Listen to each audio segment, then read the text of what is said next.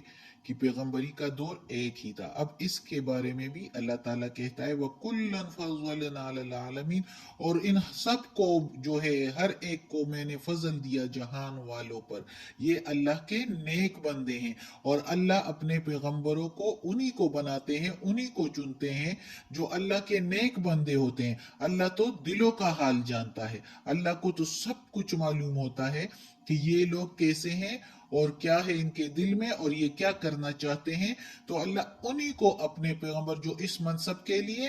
موضوع ہوتے ہیں اللہ خوب جانتا ہے، اور ان سب کے بارے میں اللہ تعالیٰ نے بتا دیا کہ یہ میرے نیک بندے ہیں اور ان کو میں نے فضیلت دی جہان والوں پر۔ صدق اللہ العظیم۔ آج کا سبق ختم ہوتا ہے انشاءاللہ، اور پھر پڑھیں گے کیونکہ آج کا ٹائم جو ہے وہ اتنا کافی ہے۔ آپ لوگ پڑھ لیں اور ٹائم دے، اتنا ٹائم بھی آپ لوگ دے اور پڑھے روزانہ جو سبق آتا ہے آپ لوگوں کے سامنے، تو آپ کی آخرت اور دنیا دونوں سنور جائے گی۔ دنیا میں آپ اس کے مطابق، ظاہر ہے جو اللہ کے احکامات ہیں ہم کسی کو پتہ نہیں جب تک کہ ہم قرآن مجید کو ترجمے سے نہ پڑھیں، اور دوسرا پھر آخرت میں بھی اچھا ہو جاتا ہے، دنیا میں بھی آسانی ہو جاتی ہے کہ اس کے مطابق زندگی گزارو تو بہت آسان سادہ سی زندگی ہوتی ہے، اور آخرت بھی بہت اچھا ہو جاتا ہے کہ اللہ بندہ کوشش کرتا ہے کہ اللہ تعالیٰ کے احکامات کے مطابق زندگی گزاری جائے اور فرمان برداری کی جائے، احکامات کا پتہ چل جاتا ہے۔ ورنہ تو آج کل تو اتنے مسلک ہے کہ ایک کوئی کچھ بتاتا ہے تو دوسرا کچھ بتاتا ہے، تو اس لیے ہمیں قرآن مجید کا ترجمہ